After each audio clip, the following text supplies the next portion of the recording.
ومن يضلل الله فلن تجد له سبيلا يا أيها الذين آمنوا لا تتخذوا الكافرين أولياء من دون المؤمنين أتريدون أن تجعلوا لله عليكم سلطانا مبينا إن المنافقين في الدرك الأسفل من النار ولن تجد لهم نصيرا إلا الذين تابوا وأصلحوا واعتصموا بالله وأخلصوا دينهم لله فأولئك مع المؤمنين وسوف يؤتي الله المؤمنين أجرا عظيما ما يفعل الله بعذابكم إن شكرتم وآمنتم وكان الله شاكرا عليما صدق الله العظيم۔ گزشتہ سبق میں اللہ تعالیٰ نے منافقین کی خباثتوں کو بیان کیا، ان کے اعمال قبیحہ کو بیان کیا۔ آج کے سبق میں بھی اللہ تعالیٰ ان منافقین کے اوپر زجر فرمائیں گے اور ان منافقین کے کچھ اعمال قبیحہ کو بیان فرما کے ایمان والوں کو بھی حکم دیں گے کہ تم بھی منافقوں کی طرح کام نہ کیا کرو۔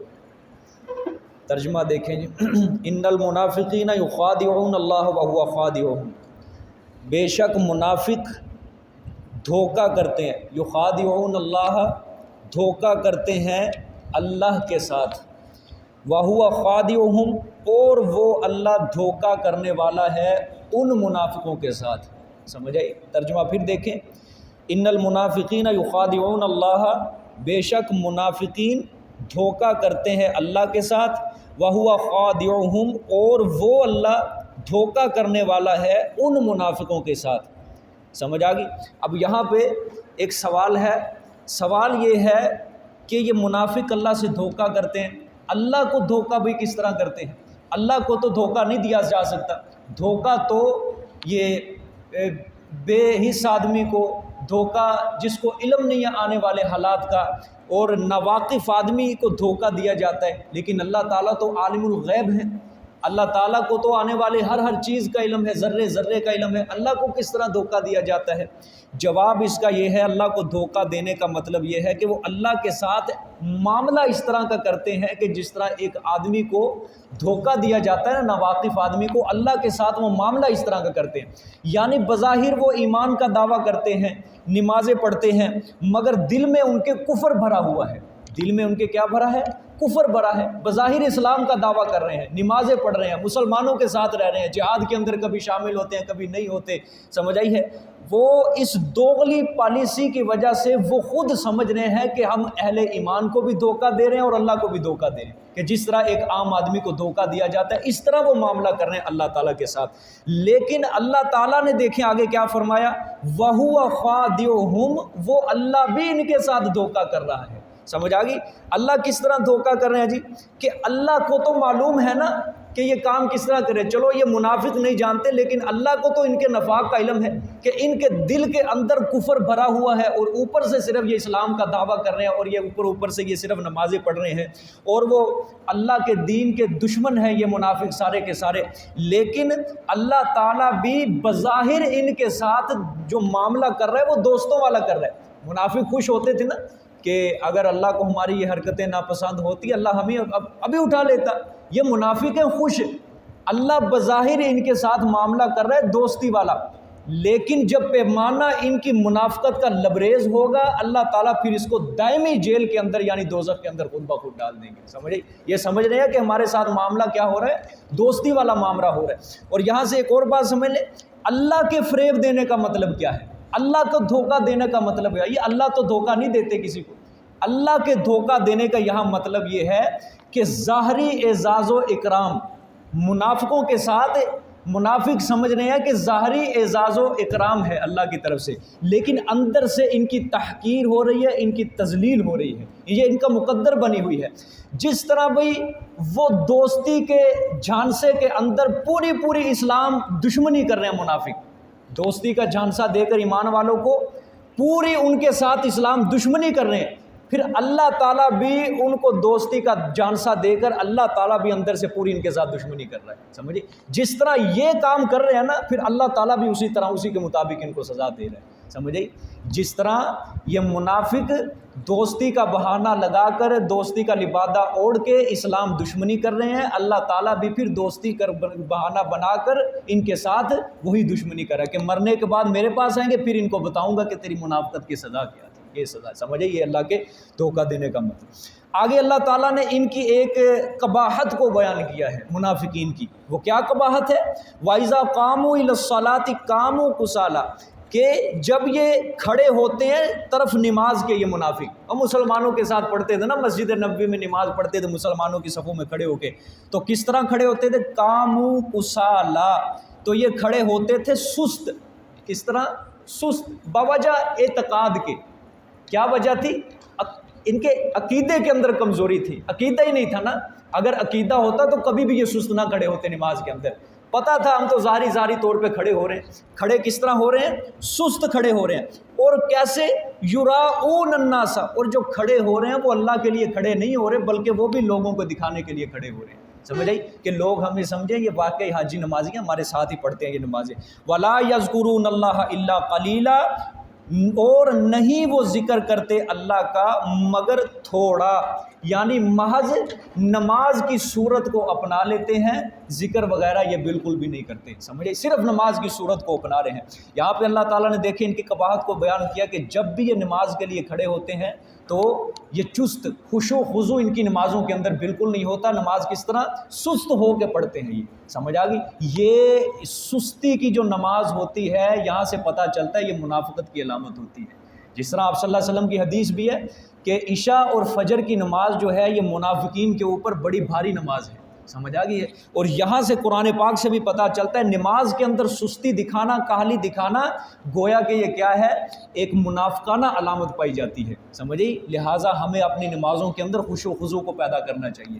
ہر بندے کا یہی آج اعتراض ہے، ہر بندے کا یہی سوال ہے کہ نماز کے اندر دل نہیں لگتا، نماز کے اندر دل نہیں لگتا۔ وجہ اس کی یہ ہے بھائی، ہم نماز کے جو جتنے بھی الفاظ پڑھے جاتے ہیں اس کے معنی مفہوم سے ناواقف ہیں۔ اگر ہم اس کے معنی مفہوم سے واقف ہونا، کبھی بھی ہمارا نماز سے ادھر ادھر دھیان نہ جائے۔ سمجھ آ گئی؟ سورۃ فاتحہ کا ہمیں مطلب مفہوم پتہ ہو، اس کے بعد آخری 10 صورتیں، آخری پاؤ کم از کم ہر مسلمان کو یاد ہونا چاہیے اس کا ترجمہ مفہوم زبانی، اور اس کے علاوہ نماز میں جتنے بھی کلمات تسبیحات پڑھی جاتی ہیں ان کا سارا معنی مفہوم یاد ہو، انشاءاللہ کبھی بھی اس کا ذہن ادھر ادھر نہیں جائے گا نماز کے اندر۔ سمجھ آ گئی ہے کہ ہاں؟ دیکھیں جی، حضرت قتادہ رضی اللہ تعالیٰ عنہ نبی پاک صلی اللہ علیہ وسلم کے صحابی، وہ بھی یہی فرماتے ہیں کہ یہ منافقوں کو اگر لوگوں کا ڈر نہ ہوتا تو یہ کوئی بھی نماز نہ پڑھتے۔ یہ منافق، یہ مدینہ میں جو رہنے والے تھے، اگر لوگوں کا ڈر نہ ہوتا تو یہ کبھی بھی نماز نہ پڑھتے۔ یہ صرف جو نمازیں پڑھ رہے ہیں نا، یہ اللہ تعالیٰ نے قرآن پاک میں فرمایا وَلَا يَذْكُرُونَ اللَّهَ إِلَّا قَلِيلًا، وہ ذکر کرتے ہیں مگر تھوڑا، یعنی بظاہر صورت اپنا لیتے ہیں۔ کس طرح وہ کرتے تھے؟ نماز پڑھتے تھے نا تو تسبیح نہیں کرتے تھے، سبحان ربی الاعلیٰ، سبحان ربی العظیم، سورۃ فاتحہ نہیں پڑھنی، بس منہ ہلائی جانا، منہ ہلائی جانا تو لوگوں کو پتہ چلے یہ کچھ نہ کچھ پڑھ رہے ہیں۔ سمجھے؟ اس طرح وہ کام کرتے تھے، لوگوں کو صرف دکھانے کے لیے ریاکاری کرتے تھے۔ آگے اللہ تعالیٰ نے کے بارے میں فرمایا مذبذبین بین ذالک، لٹکے ہوئے ہیں۔ مذبذبین مطلب لٹکے ہوئے ہیں درمیان اس کے، کس کے؟ موحدین اور مشرکین کے درمیان لٹکے ہوئے ہیں۔ کبھی مشرکین کی طرف ہو جاتے ہیں اور کبھی موحدین کی طرف ہو جاتے ہیں، جدھر پلہ بھاری نظر آتے ہیں ادھر یہ گھس جاتے ہیں۔ مذبذبین، لٹکے ہوئے ہیں درمیان اس کے، لا الہ ہؤلاء ولا الہ ہؤلاء، نہیں ہے یہ طرف ان کے اور نہ ہی طرف ان کے، یعنی نہ موحدین کی طرف ہے اور نہ ہی مشرکین کی طرف ہے۔ یہ صرف اپنا آپ سوچتے ہیں کہ ہمیں زیادہ سے زیادہ پروٹوکول کس کی طرف ملے گا، مسلمانوں کی طرف سے یا مشرکین کی طرف سے۔ سمجھے؟ جدھر ان کو پلہ بھاری نظر آتا ہے ادھر ہی یہ گھس جاتے ہیں۔ ٹھیک ہے؟ وَمَن يُضْلِلِ اللَّهُ فَلَن تَجِدَ لَهُ سَبِيلًا، اور وہ بندہ کہ جس کو اللہ نے گمراہ کیا پس ہرگز نہیں تو پائے گا واسطے اس کے کوئی راستہ۔ رستے سے مراد ہے ہدایت کا راستہ، اس کے لیے تو کوئی نہیں پائے گا۔ سمجھ آئی؟ یہ آپ صلی اللہ علیہ وسلم کو خطاب ہے، آپ صلی اللہ علیہ وسلم کی وساطت سے ساری امت کو خطاب ہے کہ جس کو اللہ نے گمراہ کر دیا، بھئی اللہ تعالیٰ کو کوئی ضروری نہیں ہے کہ بندے کو گمراہ کرے، بندہ خود وہ راستہ چنتا ہے۔ پیچھے بھی آپ آیت پڑھ کے آئے ہیں کہ جو بندہ جو دین اختیار کرے گا، جو غلط کام اختیار کرے گا، اللہ تعالیٰ اس کو اسی کی طرف پھیر کے رکھ دیں گے۔ شرک والا رستہ اختیار کرے گا، اللہ اس کو اسی کے اوپر چلا دیں گے۔ بدعت کا رستہ اختیار کرے گا، اللہ اس کو اسی کے اوپر چلا دیں گے۔ دشمنان صحابہ، انہوں نے صحابہ کرام کو گالی دینے کا رستہ اپنا، اللہ اس کو اسی رستے کے اوپر اپنا دیں گے، سمجھے؟ پھر اس کو سزا بھی اللہ تعالیٰ پھر اسی کے موافق دیں گے، سمجھ آئی ہے؟ اللہ تعالیٰ کو کوئی ضروری نہیں ہے کہ اللہ خود گمراہ، ان منافقوں نے خود یہ رستہ اپنایا ہے منافقت والا، سمجھ آ گئی؟ اس لیے جس کو اللہ نے گمراہ کر دیا پس تو ہرگز اس کے لیے ایک ہدایت کا رستہ نہیں پائے گا، پھر کوئی بندہ نہیں ہے، کوئی نبی ولی، کوئی ہدایت نہیں دے سکتا اس کو، سمجھ آ گئی؟ آگے دیکھیں، یا ایھا الذین آمنوا لا تتخذوا الکافرین اولیاء من دون المؤمنین۔ اچھا، گزشتہ آیات میں اللہ نے سارا منافقوں کے بارے میں ذکر کیا ہے، اب یہاں سے اللہ تعالیٰ یہ ایمان والوں کو خطاب کریں گے۔ اللہ فرمانا چاہتے ہیں کہ مسلمانوں دیکھ لیے تم نے یہ منافقوں کی حالتیں، دیکھ لیے یہ منافقوں کی یہ حرکتیں، اب تم بھی منافقوں کی طرح تم نے بھی کافروں کے ساتھ دوستی نہیں لگانی کہ منافق یہ لگاتے تھے نا، پیچھے کل کی آیت میں پڑھ کے آئے ہیں کہ منافق یہودیوں سے، کافروں سے دوستیاں لگاتے تھے کہ ان سے عزتیں حاصل کریں۔ اللہ نے فرمایا یہ منافقوں والا کام مومنوں تم نے نہیں کرنا، تم نے کافروں کو بالکل کبھی دوست نہیں بنانا ہے۔ یا ایھا الذین آمنوا، اے وہ لوگوں جو ایمان لائے، لا تتخذوا الکافرین اولیاء من دون المؤمنین، نہ بناؤ تم کافروں کو دوست، من دون المؤمنین، مومنین کے علاوہ، موحدین کے علاوہ تم نے مشرکین کو اپنا دوست بالکل نہیں بنانا، سمجھ آ گئی؟ اتریدون ان تجعلوا للہ علیکم سلطانا مبینا، کیا تم ارادہ کرتے ہو یہ کہ تم بناؤ اللہ کے لیے اوپر اپنے کوئی الزام صاف۔ یہ ابھی فی الحال یہ آیت میں بعد میں سمجھاتا ہوں، پہلے اوپر والی آیت کا مطلب سمجھ لے کہ اے ایمان والو تم بھی کافروں کو اپنا دوست بالکل نہیں بناؤ گے ایمان والوں کے سوا۔ دیکھیں پہلے میں نے کہا نا اللہ تعالیٰ نے منافقین کی اعمال قبیحہ کو بیان کیا، اب مسلمانوں کو حکم دیا جا رہا ہے کہ ان سے بالکل دوستی نہیں کرنی۔ اگر تم ان کافروں کے ساتھ دوستی کرو گے تو پھر تمہاری سزا بھی وہی ہوگی جو ان کی سزا ہوگی، سمجھ آ گئی کہ نہیں؟ حدیث شریف میں آتا ہے المرء ما من احب، کہ آدمی قیامت کے ساتھ اسی کے ساتھ کھڑا ہوگا جس نے اس کے ساتھ محبت کی ہے، سمجھے؟ نیک بندے کے ساتھ محبت کرے گا وہ نیکوں کے ساتھ کھڑا ہوگا، یہ دلی محبت کی بات ہے۔ نیک بندے کے ساتھ کھڑا ہوگا، نیکوں کے ساتھ ہوگا۔ گناہ کرنے والے کے ساتھ، شراب خور کے ساتھ محبت کرے گا، شراب خور کے ساتھ کھڑا ہوگا۔ ہندو تہذیب کے ساتھ اس کو محبت ہے، اسی کے ساتھ کھڑا ہوگا۔ یہودی تہذیب سے محبت ہے، عیسائی تہذیب سے، جس کسی کے ساتھ اس کو محبت ہے وہ اسی کے ساتھ کھڑا ہوگا۔ بھئی کس سے محبت کرنی چاہیے؟ نیک لوگوں کے ساتھ، موحدین کے ساتھ، اللہ والوں کے ساتھ محبت کرنی چاہیے۔ اگر چاہتے ہو قیامت والے دن اللہ ہمیں اپنی نیک بندوں کی صفوں میں شامل کرے تو پھر نیک لوگوں کے ساتھ صحبت اپنانی ہوگی ہم سب کو، سمجھ آئیے کہ نہیں؟ ہاں، گناہ گار جو ہوتے ہیں یہ بڑے بڑے گناہ گار مراد ہیں۔ کافر، اپنی صحبت کو اچھا بناؤ، اپنی صحبت کو نیک بناؤ۔ یہ جو آپ عشاء کے وقت آئیے، نیک صحبت ہے، یہ قرآن پاک کی صحبت ہے، یہ فرشتوں کی بھی صحبت ہے، یہ موحدین کی بھی صحبت ہے۔ حدیث شریف کے اندر آتا ہے اللہ کے رسول صلی اللہ علیہ وسلم نے فرمایا کہ ملائکہ، فرشتے یہ زمین کے اوپر کوئی ایسی جگہ تلاش کرتے ہیں جہاں اللہ کا ذکر ہو رہا ہو، اور مجھے بتاؤ قرآن پاک سے بڑا کوئی ذکر ہے؟ کوئی ہے ذکر قرآن پاک؟ کوئی ذکر نہیں ہے قرآن پاک سے بڑا۔ پھر آپ صلی اللہ علیہ وسلم نے فرمایا جب فرشتوں کو پتہ چلتا ہے کہ یہ مجلس، اس مجلس کے اندر اللہ کا ذکر ہو رہا ہے تو وہ فوراً اس مجلس کا گھراؤ کر لیتے ہیں وہ فرشتے۔ اس مجلس کے اندر موحدین بھی بیٹھے ہیں، ملائکہ بھی بیٹھے ہیں، یاد رکھنا ملائکہ گھیر کے بیٹھے ہیں سارے۔ یہ ہے نیک صحبت۔ انشاءاللہ اللہ سے دعا کرو جس طرح اللہ تعالیٰ نے ہمیں دنیا کے اندر درس قرآن کے لیے اکٹھا کیا ہے، اللہ قیامت والے دن ہمیں جنت کے اندر بھی اسی طرح سب کو اکٹھا کرے، سب کو اکٹھا کرے اللہ تعالیٰ۔ ہاں، ایسے ساتھیوں کو سوچنا چاہیے کہ ایک محبت وہ کرتے کن کے ساتھ ہیں۔ یہ ہر شخص اپنے گریبان کے اندر جھانک کے دیکھے گا کہ میری محبت کن لوگوں کے ساتھ ہے، نیک لوگوں کے ساتھ ہے یا نافرمانوں کے ساتھ ہے، مشرکین کے ساتھ ہے یا موحدین کے ساتھ میری محبت ہے، سمجھ آئیے کہ نہیں؟ ہاں، اللہ فرمانا چاہتے ہیں جب تم کافروں کو اپنا دوست بناؤ گے تو تمہارے دل میں اللہ کی محبت ختم ہو جائے گی۔ اللہ کی محبت کیا ہو جائے گی؟ ختم ہو جائے گی، گر جائے گی۔ آخرت کو تم بھول بیٹھو گے اور تم بھی کافروں کی طرح دنیا کے شدائی بن جاؤ گے، ٹھیک ہے؟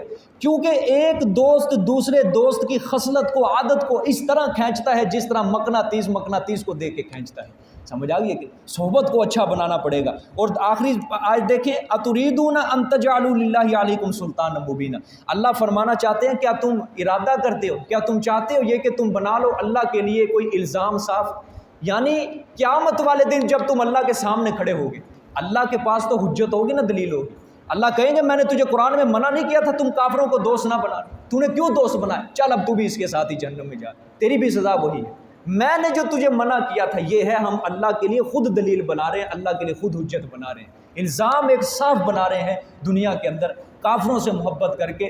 سمجھ آ گئی کہ اللہ تعالیٰ قیامت کے دن خود کہہ دے گا، اللہ تعالیٰ میں نے تجھے منع کیا تھا کہ دوستی کرنی ہے صرف ایمان والوں کے ساتھ، موحدین کے ساتھ دوستی کرنی ہے، لیکن تو نے دنیا کے ساتھ کافروں کو اپنا دوست بنایا، اب تیری سزا بھی وہی ہوگی جو ان کی سزا ہے۔ سمجھ آ گئی؟ آگے سزا دیکھیں کیا ہے، اللہ معاف کرے، ان المنافقین فی الدرک الاسفل من النار، یہ تخویف اخروی بھی ہے، آخرت کے عذاب کا ڈراوا بھی ہے۔ بے شک منافقین طبقے نچلے کے ہوں گے، درک الاسفلی طبقے نیچے کے ہوں گے، من النار آگ سے۔ سمجھ آئی؟ کتنے طبقے ہیں جی جہنم کے؟ کتنے؟ 7 طبقے ہیں جہنم کے، سب سے آخری طبقے کے اندر یہ منافقین جائیں گے، اس کے اندر۔ سمجھ آ گئی؟ سب سے آخری طبقے کے اندر منافقین۔ وَلَن تَجِدَ لَهُمْ نَصِيرًا، اور ہرگز نہیں تو پائے گا واسطے ان کے کوئی مددگار۔ آج کل لوگوں کا عقیدہ ہے نا، یہودیوں کا جس طرح عقیدہ تھا، عیسائیوں کا جس طرح عقیدہ تھا کہ قیامت والے دن یہودی کہتے تھے عزیر علیہ السلام ہمیں چھڑائیں گے اللہ سے، عیسائی کہتے تھے عیسیٰ علیہ السلام چھڑائیں گے۔ آج بھی لوگوں کا عقیدہ ہے کہ نبی پاک صلی اللہ علیہ وسلم چھڑا کے لے کے جائیں گے جنت کے اندر، جنہیں مرضی گناہ گار ہوئیے اسی، لیکن اسی 12 ربیع الاول جھنڈیاں جلوس کٹ دیاں، یہی بڑا ساڈے واسطے، یہی ساڈے پورے سال دے گناہاں دا کفارہ، ساڈے تے نبی سانو ہاتھ پڑھ کے جنت چ لے کے جائیں گے۔ اللہ فرمائیں گے بالکل نہیں، بکواس کرتے، ولن تجد لہم سجدا، قیامت والے دن کوئی تمہارے لیے کوئی ایسا مددگار نہیں ہوگا، وہاں فیصلے صرف میری اجازت سے ہوں گے، وہاں شفاعت اگر پیغمبر کو ملے گی صرف میری اجازت سے ملے گی، اگر کسی نیک مومن کو شفاعت ملے گی وہ بھی میری اجازت سے، اور اگر وہ جس کے حق میں شفاعت کریں گے وہ جنت میں جائے گا وہ صرف میرے کہنے پہ میری اجازت سے جائے گا، میں چاہوں گا تو وہ جنت میں جائے گا، میں نہیں چاہوں گا وہ جنت کے اندر بالکل نہیں جا سکتا۔ سمجھے؟ میرے آگے کوئی طاقت نہیں ہے، کوئی قوت نہیں ہے جو اپنے ڈنڈے کے زور پہ، زوری زور طاقت کے زور پہ میرے آگے اپنا فیصلہ منوا سکے۔ سارے فیصلے ان الحکم الا للہ، سارے کے سارے فیصلے صرف کس کے لیے ہیں؟ مالک یوم الدین، قیامت کے دن کا مالک صرف اور صرف کون ہے؟ دنیا کے اندر تو عارضی مالک بہت زیادہ ہے، اپنی زمینوں کے، کوئی ملک کا، کوئی سلطنت کا مالک ہے، لیکن قیامت کے دن کا مالک صرف کون ہوگا؟ اللہ تعالیٰ ہوگا۔ سمجھ آ گئی؟ وَلَن تَجِدَ لَهُمْ نَصِيرًا، اور ہرگز نہیں تو پائے گا واسطے ان کے کوئی مددگار، إِلَّا الَّذِينَ تَابُوا وَأَصْلَحُوا وَاعْتَصَمُوا بِاللَّهِ وَأَخْلَصُوا دِينَهُمْ لِلَّهِ فَأُولَٰئِكَ مَعَ الْمُؤْمِنِينَ، مگر وہ لوگ جنہوں نے توبہ کر لی، جنہوں نے کیا کر لی؟ توبہ کر لی اپنی منافقت سے، سمجھے؟ وَأَصْلَحُوا، اور درستی کر لی، کس چیز کی؟ اعمال کی درستی کر لی، پہلے وہ دکھلاوے کے لیے سارے اعمال کرتے تھے، اب خالصتاً وہ اعمال کریں گے اللہ کے لیے۔ وَاعْتَصَمُوا بِاللَّهِ، اور مضبوط پکڑ لیا انہوں نے اللہ کو، یعنی توحید کو انہوں نے مضبوط پکڑ لیا، سمجھ آئی؟ اللہ پر صرف توکل کیا انہوں نے، کفار کی دوستی کو انہوں نے بالکل چھوڑ دیا ہے، اللہ پر انہوں نے توکل کر لیا ہے۔ وَأَخْلَصُوا دِينَهُمْ لِلَّهِ، اور خالص کیا انہوں نے اپنے دین کو صرف اور صرف اللہ کے لیے خالص کر لیا۔ فَأُولَٰئِكَ مَعَ الْمُؤْمِنِينَ، پس یہی لوگ ہوں گے مومنین کے ساتھ قیامت۔ سمجھ آئی ہے کہ نہیں؟ دیکھ لو بھی بشارت یہ آپ کے سامنے ہے، یہ آپ کے سامنے ہے۔ یہ توبہ ایک ایسی چیز ہے جو اللہ فرماتے ہیں زمین سے لے کر آسمان تک گناہ کو لے کے تو آپ میرے دربار میں ایک بار سچے دل سے توبہ کر لے، تیرے سارے گناہوں کے اوپر پانی پھیر دوں گا، اپنی بخشش کا قلم پھیر دوں گا تیرے سارے گناہوں کے اوپر، آ تو صحیح میرے دربار میں۔ دیکھ لو یہ منافق کے لیے اللہ تعالیٰ بشارت دے رہے ہیں کہ جو منافق اپنے توبہ کرے گا، منافقت سے اپنے اعمال کو درست کرے گا، اللہ کی توحید کو مضبوطی سے پکڑے گا اور اپنے دین کو خالص صرف اللہ کے لیے کر دے گا، وہ مومنین کے ساتھ ہوگا۔ سمجھ آ گئی؟ آپ صلی اللہ علیہ وسلم نے فرمایا من تشبہ بقوم فہو منہم، جس نے جس قوم کی مشابہت اختیار کی ہوگی قیامت والے دن وہ اسی قوم کے اندر سے ہوگا۔ اللہ معاف کرے، اللہ معاف کرے۔ آج ہم دیکھ لو کن لوگوں کے مشابہتیں اختیار کر رہے ہیں دین کے اندر، دنیا کے اندر، جس لحاظ سے بھی، جس لائن میں دیکھ لو کن لوگوں کے ہم مشابہت اختیار کر رہے ہیں۔ کیا آپ صلی اللہ علیہ وسلم کے دیے گئے احکامات، اللہ تعالیٰ کے دیے گئے احکامات کے اوپر عمل کر لیں یا غیر دین کے اوپر ہم عمل کر رہے ہیں؟ یا غیروں کے راستے پہ ہم نے چلنا شروع کر دیا ہے؟ یہ اللہ تعالیٰ نے فرمایا جو اپنے خالص اللہ کے لیے دین کو کرے گا وہ مومنین کے ساتھ ہوگا۔ اور ایسے لوگوں کیا ہوگا ایسے لوگوں کے لیے؟ وَسَوْفَ يُؤْتِ اللَّهُ الْمُؤْمِنِينَ أَجْرًا عَظِيمًا، اور ان قریب اللہ دے گا مومنین کو بہت بڑا اجر دے گا، اللہ تعالیٰ اپنی رضا دے گا، رسول اللہ صلی اللہ علیہ وسلم کی خوشنودی ملے گی، جنت ملے گی، جنت کی دائمی نعمتیں ان کو ملے گی، یہ سارا اجر ان کو ملے گا۔ ما يفعل اللہ بعذابکم ان شکرتم وآمنتم، یہ تخویف دنیاوی ہے، تخویف دنیاوی ہے، یہ غور کرنا ہے۔ اللہ فرمانا چاہتے ہیں کہ اے منافقو کافرو، میں نے تمہیں سزا دے کے کیا کرنا ہے؟ میں نے تمہیں سزا دے کے، تم نے کفر کا نفاق کا خود تم راستہ چنتے ہو، گناہوں والا راستہ تم خود چنتے ہو، میرا تو کوئی ارادہ نہیں ہے کہ میں تم کو سزا دوں، لیکن تم یہ جو غلط راستہ خود چنتے ہو، تم یہ خود اپنے لیے سزا کا راستہ مرتب کر لیتے ہو، ٹھیک ہے۔ ما یفعل اللہ بعذابکم، کیا کرے گا اللہ تعالیٰ ساتھ تمہارے عذاب کے، سمجھ آئی؟ بعذابکم، ساتھ تمہارے عذاب کے، یعنی اللہ تمہیں عذاب دے کر کیا کرے گا؟ ان شکرتم وآمنتم، اگر تم شکر کرو وآمنتم اور ایمان لاؤ۔ اب یہاں پہ چھوٹا سا اعتراض ہے کہ دیکھیں ہونا چاہیے تھا، دیکھیں ہمارا شکر تب قبول ہوگا نا جب ہمارے دلوں کے اندر ایمان ہوگا۔ اللہ پہلے فرما رہے ہیں اگر تم شکر کرو اور ایمان لاؤ، سمجھ آئی ہے؟ یہاں واو کا ترجمہ جو ہے یہ واو تفسیریہ ہے، یہاں تفسیر کا معنی کریں گے، سمجھ آئی؟ ترجمہ دیکھیں، ایک ہوتا ہے ان شکرتم وآمنتم، اگر تم شکر کرو اور ایمان لاؤ، یہ ترجمہ نہیں ہے یہاں پہ۔ اگر تم شکر کرو، واو کا معنی تفسیریہ یعنی تم ایمان لاؤ گے، ٹھیک ہے، یہ ترجمہ ہے۔ واو کا معنی تفسیریہ، یہ واو کہہ رہی ہے اگر پچھلا جملہ سمجھ نہیں آیا تو اگلا جملہ پڑھ لے، تجھے خود ہی سمجھ آ جائے گی ساری بات، سمجھ، یہ ہوتی ہے واو تفسیریہ۔ ان شکرتم وآمنتم، اگر تم شکر کرو گے یعنی ایمان لاؤ گے، ایمان لاتے ہو، وکان اللہ شاکرا علیما، اور ہوگا پھر اللہ تعالیٰ قدردان، کن کا؟ خادموں کا، جو ایمان لائے گا اللہ کے اوپر سچے دل سے، اللہ ان کا قدردان ہوگا، علیمہ جاننے والا ہوگا خادم کے اخلاص کو، جس نے قبول کیا ہے توحید کو اللہ تعالیٰ اس کے اخلاص کو جاننے والا ہوگا۔ جزاک اللہ جی، آج 5واں سپارہ الحمدللہ مکمل ہوا ہے، اللہ تعالیٰ اس کو اپنی بارگاہ عالیہ میں قبول و منظور فرمائے، اور اس سپارے کے اندر جتنی غلطیاں کوتاہیاں ہوئی ہیں مجھ سے، یقیناً ہوئی ہیں، انسان ہونے کے ناطے اللہ تعالیٰ اس کو اپنے فضل سے، اپنی رحمت سے اللہ تعالیٰ اس کو معاف فرمائے۔